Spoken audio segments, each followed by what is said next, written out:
Alhamdulillah, salatu wassalamu ala Rasulillah sayyidina Muhammad bin Abdullah wa man tabi'ahu ila yaumil qiyamah.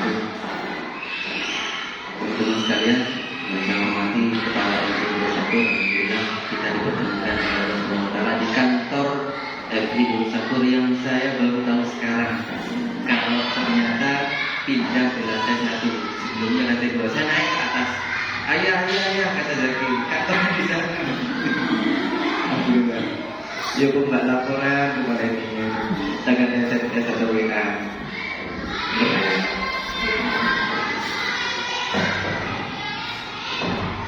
Alhamdulillah, wassalatu ala Rasulillah. Saya ingin memulai dengan filosofi. Filosofi pramuka itu luar biasa. Mulai tahun berapa melatih?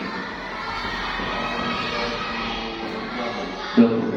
Sudah 4 tahun melatih, mudah-mudahan bisa ngena apa yang saya sampaikan. Filosofi pramuka itu luar biasa. Saya mulai dari istilah dulu. Kita mengenal yang namanya perkemahan. Kemah itu terambil dari bahasa Arab. Asal tahu saja. Khimatun itu artinya tenda. Orang yang nggak punya rumah itu bikin tenda sementara, namanya khimah. Jadi perkemahan itu melatih anak untuk bersikap dewasa, dilepas dari orang tua, meskipun tinggalnya di tenda. Bisa dipahami. Bukan tenda wifi itu. Wifi namanya tenda. Router. Nah, kakaknya kemah itu namanya sunduk bahasa Arab. Ini biar mengerti betul ya alur pembicaraan saya. Sunduk bahasa Inggrisnya hotel. Diserap oleh orang Indonesia namanya hotel. Hotel Marriott, Hotel Bandung Bangkai, Hotel Alif, Batak sampai Iyak. Bintang 1, bintang 2, bintang 3, bintang 4, bintang 7. Ada hotel bintang 7 itu. Ya, 7 keliling. Bisa dipahami? Bisa. Lebih mewah mana saya nanya sekarang?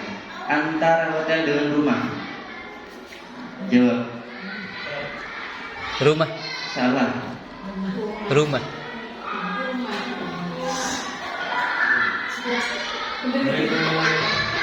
Bicara baru datang. Rumahku surga. Sudah. Meskipun rumah RTS, rumah tapi semua Fitri masih ingat sejarah. Saya bikin rumah sebenarnya pengen dari tapi baik hijau nanti lebih mewah rumah kita daripada hotel. Itu filosofinya. Bahasa Arab hotel itu apa? Sekali lagi sunduk. Kami tinggal di Madinah, itu sunduk Karobul Khair. Kita 200 meter dari Madinah, dari kota, dari Masjid Nabawi. Di Mekahnya tinggalnya di sunduk Al-Auliyat Al-Khalili. Ya, Khalili tinggalnya di Al-Khalil. Al-Khalil itu gelarnya Nabiullah Ibrahim alaihissalam. Di Syarif Ibrahim Khalil. Jalan yang terdekat menuju haram, menuju Ka'bah. Mudah-mudahan segera bisa datang. Amin. Jadi kami ya, Bisa. setinggi-tingginya gelar bintang hotel, hotel bintang 7 sekalipun, hotel itu yang paling tinggi hotel bintang 4. Ya, kayak jenderal bintang 4, bintang 5 itu sudah offset itu. Gelarnya pegawai negeri pangkat itu paling tinggi 4. Nilai saya kumnya kemarin itu sampai kelewatan. Pak, jenengan itu nilainya itu sampai golongan 5 gitu. PNS itu paling tinggi gelar pangkatnya itu 4E. Saya sudah 4B menuju 4C. 4B, 4E. 4B itu mentok sudah. Gelar kepangkatan tertinggi dalam pegawai ini. Bisa dipahami ya? Bisa. Jadi hotel bintang 5 itu nggak ada. Yang ada hotel bintang 7. Kalau pusing nggak ada uang untuk nginep, saya sukanya nginep di hotel bintang 7. Tahu nggak di mana? Masjid. Gratis, nggak ada bayar. Ya. Dapat ganjaran lagi. Saya rencana setelah itu mau ke KUA, setelah dari KUA mau ke Kertosono sama anak saya, Naila Lusifa. Ya. Itu sukanya nginep di hotel bintang 7. namanya Masjid Muldoko, keluar dari tol exit Kertosono, Jombang. Saya lanjutkan ya. Jadi lebih mewah rumah daripada Hotel. karena apa? Canggih-canggihnya hotel, semewah-mewahnya hotel, sudah pakai AC 24 jam. Spring bed, bednya diganti tiap hari biasanya. Biasanya dekat pintu itu kamar mandi. Kamar mandi pakai shower. Keran panas dingin panas. Akhirnya orang suka panas dingin. Ada wastafel, ada kulkas. Pokoknya segala macam. Tapi pertanyaannya lebih mewah mana, saya ulangi, dengan rumah kita yang sederhana di rumah. Lebih mewah di rumah. Contoh sederhana, hotel tidak ada ruang tamu. Kalah sudah. Ruang kita untuk menerima tamu, ruangnya bukan kamar, sudah nggak ada kamar tidur untuk tamu. Jadi satu di situ. Saya ketika di Madinah bertamu pada Kiai Muzaki bin Kiai Abdul Aziz yang saya berguru pada beliau. Saya waktu kecilnya dulu sama abahnya beliau. Kiai Muzaki ini sudah selesai dengan abah Abu Kiai Abdul, usia sudah 70 hampir 80 tahun, tapi tetap membersamai jamaahnya. Kebetulan jamaahnya hampir imbang dengan jamaah saya, kurang lebih 40-an. Beliau masih meninggalkan jamaah, jadi dibersamai, tapi anak-anaknya di bawah semua. Saya bertamu pada beliau, tapi cangkolan sekali diterima di atas bednya, tahu bednya? Bednya hotel. Kan nggak sopan kita terima tamu di kamar tidur. Kamar tidur kita loh, sama suami sama istri kita. Terus dikasih minum kopi, kasih makan, semuanya di atas kamar tidur kita. Sopan nggak? Ya sopan. Itu terpaksa dilakukan di hotel karena tidak ada lagi. Itulah yang diadopsi oleh pondok pesantren. Jadi pondok pesantren itu sebenarnya kalau mau dibahasakan sederhana, hotel pesantren itu nothing, nggak ada masalah. Karena memang bahasa Arabnya hotel itu funduk itu diambil lagi dari bahasa Arab menuju bahasa Indonesia menjadi pondok. Nah, ini banyak orang yang nggak paham. Jadi pondok pesantren harus kumuh, harus tidurnya, harus sampahnya segini. Pondok Sulaimania itu berasing. Ya. Ini filosofinya dibaca dulu. Ya. Saya ulangi sekali lagi karena datangnya agak terlambat. Masbuknya tak ulangi lagi. Ada 3 tipe rumah. Grade yang paling rendah adalah kemah. Kemah itu rumah sementara, termasuk rumah darurat ketika terjadi musibah, bencana alam. Saya punya anak 2 angkat. Ketika di Jakarta, anak angkat putri-putri Diana dan Rizka. Sampai sekarang masih ingat, masih nyambung komunikasi. Anak saya, anak angkat maksud saya, sebelum nikah. Anak saya sudah besar, anak ketemu gitu ya. Kira-kira sepantaran Bu, siapa yang sepantaran Bu Laini sekarang ini isinya, misalnya. Jadi undi-undi umurnya. Tapi saya angkat, tahu gak rumahnya? Kemah betul, di pinggir Sungai Ciliwung, Jakarta Pusat, Jati Baru, terbuat dari kardus. Terbuat dari etongkah dari dalam. Masuk keluar, kena angin, kadang bobol. Kena hujan, assalamualaikum. Besok paginya bikin rumah lagi. Tapi itu adalah rumah yang digambarkan oleh Nabi Baiti Jannati. Buktinya apa? Saudara Rizka itu banyak, kalau nggak salah 5. Dan di situ dia berproduksi bapak ibunya. Makannya di situ, tidurnya di situ, bisa dipahami kata-kata saya. Jangan salah tingkah. Jadi serendah-rendahnya, sesederhana-sederhananya rumah adalah tempat di mana kita paling nyaman untuk tinggal. Senyaman-nyamannya hotel atau pondok pesantren, tempat anak itu ditempa. Di sekolah, di pondok pesantren, baik Nurul Manan maupun Nurul Ban sama saja. Ataupun Sulaimaniyah yang mewah, pakai ini nggak ada begini, nggak ada. Yang ada pakai karpet semua. Mau ke kamar mandi karpet, terus ada yang plastik, kita pakai mana? Pokoknya gitu-gitu. Nggak. Anak kaki itu nggak boleh nyentuh langsung ke tanah. Jadi Dan itu sunnah Rasul, asal tahu saja. Sunnah Rasul ke kamar mandi pakai Sandal. banyak yang kita nggak pakai. Emak sandalnya, tapi nggak emak dengan sunnahnya. Ya. Saya lanjutkan.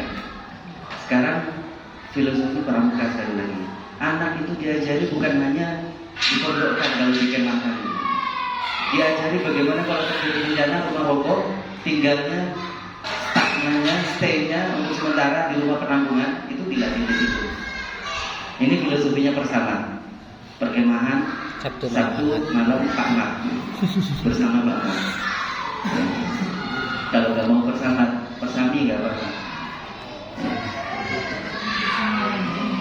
Perkemahan Sabtu malam bersama Muhammad Izzuddin.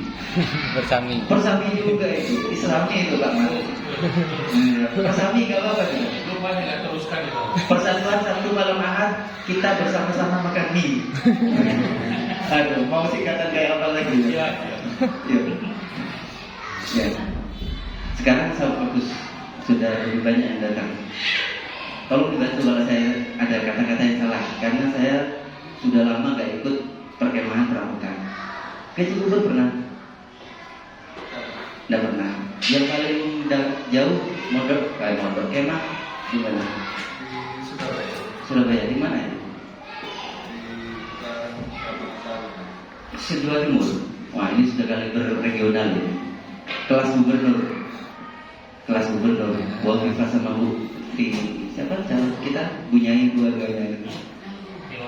Nah, Buah Viva tanding sama Bu Risma. Tiga. Bunyai semua tiga itu. Serikati iya, maksudnya bunyai semua. Gak ada Pak Yainya kayak Pak Sis, gak berani. Tahu gak? Atau saya rekomendasi mau pilih siapa? Nanya ke saya, tak jawab sekarang. Biar gak pusing, nanti gubernurnya yang lagi pasti. Pilih saja Bunyai Hanif.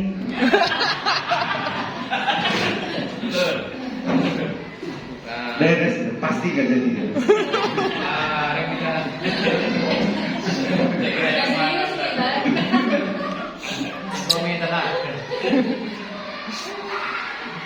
Jangan jadi.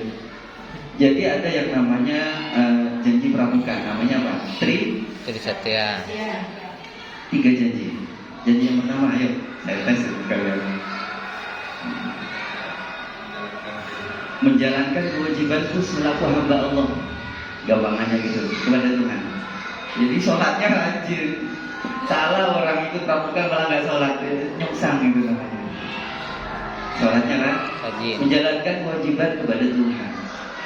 Mau pakai kewajiban dengan sholat itu karena kita orang Islam. yang Kristen, silakan ikut kebaktian dan seterusnya. Tidak ada masalah. Kita moderat. Suatu ketika Rasulullah didatangi orang non Muslim. Saya mau masuk Islam tapi nggak keburu-buru Nabi, nggak ngaku Nabi tapi ya Muhammad. Kasih aku kesempatan seminggu, sepekan saja. Saya nggak suka kalimat minggu. Saya suka dengan pekan, sepekan. Pekan itu pekanan. Ahad ketemu Ahad, Rebu ketemu Rebu, pasar Rebu, pasar Senin, pasar Ahad, pasar Jumat. Nah, persami, perkemahan, Sabtu malam bersama. Jadi itu ya, janji kita Trisatya. Janji pramuka yang pertama, kita janji bahwa kita makhluk Allah, kita menyembah Allah dengan sebaik mungkin ibadahnya. Jadi ini yang penting. Persamat itu di sini kita ngelatih anak itu dibangunkan sholat subuh. Kalau bisa sholat tahajud. Beri pas terbalik. Kalau tubuhnya kebakaran, sering saya sampaikan sholat subuh, gabung Tuhan. Baik, yang kedua, janji menolong sesama, kemanusiaan yang adil dan beradab, keadilan sosial, kemanusiaan Pancasila kita. Itu terangkum dalam ini, kesolehan individual, kesolehan vertikal kita kepada Allah, itu akan berimbas kesolehan secara sosial. Sesama. Baik sesama rekan kerja kayak gini guru-guru maupun dengan anak didik. Sekali lagi saya tegaskan, anak itu ada 3 macam. Anak kandung, tanggung jawabnya besar sekali. dari dunia sampai akhirat. Makanya saya meskipun capek lelah, saya maksa diri ingin sebulan setelah ini langsung ke sono. Ada masalah dengan anak saya, Naila Nursifa, yang harus segera diatasi. Biasalah. Ya. Jadi mendorong sesama untuk ikut serta membangun, bahasa pramukanya gitu. Membangun apa? Membangun kebersamaan, kemanusiaan. Kalau lapar nggak peduli KTP-nya Islam Kristen, namanya lapar, ya lapar. Dikirimkan itu bukan Quran, bukan Injil, tapi nasi. bisa dipahami. Iya. Jangan pertanyakan kamu Islam apa enggak. Kalau Islam tak kasih makan, itu salah. Tadi saya cerita, Nabi itu langsung dinego oleh orang itu. Ya Muhammad, aku mau masuk Islam sebenarnya, tapi aku masih ragu. Kasih kesempatan aku sepekan saja. Apa kata Nabi? Jangankan sepekan, wahai Fulan. Sebulan, setahun, oke, kita diskusi gitu. Deal sudah. Saya tak membatasi kamu, kata Nabi, untuk kamu masuk Islam atau tidak. Isbas. Ini masalah hidayah. Kata Allah di surat Al-Quran ayat 29 Al-Kahfi, ba'dahu billahi minasyaitonir rajim, "Faman syaa'a falyu'min wa man syaa'a falyakfur." Kalau mau iman silakan iman, mau kafir silakan amin. Dua resikonya ditanggung sendiri. Bisa dipahami? Bisa. Singkat cerita, nggak sampai sepekan, sehari 2 hari dia sudah mantep. Mantep di dalam sono itu dalam yang paling canggih. Mantep masuk. Yes. Itu ditiru oleh Sunan Kalijogo dakwah menggunakan wayang. Jadi wayang itu ada dakwahnya juga. Tapi sekarang menjadi maksiat gara-gara campur laki perempuan. Nanti secara teknis dibahas. Tempat harus dibedakan laki perempuan. Ada embarkasi, pembatasan antara ini wilayahnya laki, ini wilayah perempuan. Jangan dicampur. Meskipun anak kecil. Saya santri ada yang begini, pengurus. Saya nggak mau sama yang perempuan. Kenapa? Ajari. Ini bukan mahram saya, ajnabi, orang yang batal wudu. Meskipun dia kalau balik nggak batal wudu, kalau belum balik nggak batal wudu. Tapi dia akan balik nanti. Bisa dipahami ya? Yang ketiga, menepati apa dasarnya? Dasarnya apa? Menepati atau menjalankan dasar dharma. Dharma itu bakti. Bakti saya sebagai pegawai negeri, saya harus ngantau ke kawasan sebentar lagi. Saya maksa untuk hadir di tempat ini karena rapatnya mau diundang tanggal jam 9. Ini sudah deal-dealan sama Pak Ahmad. Aslinya mau mengundang jam 10. Ini kalau jam 10 saya kesiangan. Tanda-tanda sudah numpuk. Kasihan layanan masyarakat terhalang gara-gara kalian. Ya kan saya bagian tukang pasang. Tukang itu macam-macam keahliannya. Tukang pasang bata gak canggih di tukang pasang besi. Tukang pasang besi gak canggih di tukang galvalum. Tukang galvalum gak canggih di bidang kaca dan seterusnya. Saya itu tukang pasangan juga, tukang pasangan nikah. Dasar itu apa? 10. Dharma itu apa? Bakti itu apa? Kan ada dharma bakti. Iya tidak itu tidak. Maksud kalian penting paham tidak? Ya lu paham. Saya praktekkannya ketika ada di sana. Dulunya saya butuh ngotot belajar bahasa Arab dan bahasa Inggris dengan sempurna. Memfijit apa memfijit? Kamu nggak tahu aina cinta. Kamu kata di makinah ada al-haq cokor bencenapaan. Khamastas apa mastas pikir dan komsa ta'asya kau cetreng arat ngareng dia mate normal ya. Jadi ada dasar dharma yang harus ditepati dalam tridharma itu. 10-nya ini nggak mungkin saya terangkan biar siapa namanya lupa saya. 10-nya silakan dibacakan nanti. Harus bersuara Latin itu. 10-nya dirinci nomor 1, 2, 3 sampai 9, 10. Saat tafsir-tafsirnya terangkan kayak saya tadi sekarang. Tapi nomor 1 saja yang terangkan. Nomor 1-nya itu biar tahu saja takwa kepada Tuhan yang Maha Esa. Ayo. Jadi sholatnya rajin. Gurunya juga paling memberi contoh yang baik. Terima kasih. Mohon maaf kalau ada salah kata. Wallahu minkum subhanallahumma wa bihamdihi asyhadu an la ilaha illa anta astaghfiruka wa atubu ilaik. Assalamualaikum warahmatullahi wabarakatuh. Waalaikumsalam warahmatullahi wabarakatuh.